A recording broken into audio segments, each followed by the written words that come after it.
After namin pumunta sa Panday, nag-dinner kami dito sa Chef Mau. Along Magdalena, Liliw Road lang to. Pagpasok nyo, makikita nyo mukhang matagal na itong resto na to. Madami din palang lumabas na article si Chef Mau.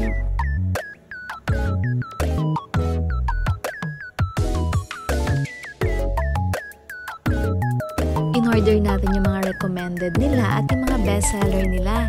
Ito yung Chef Mau Special Fried Rice. Ito naman yung stuffed eggplant. Ito naman yung tofu.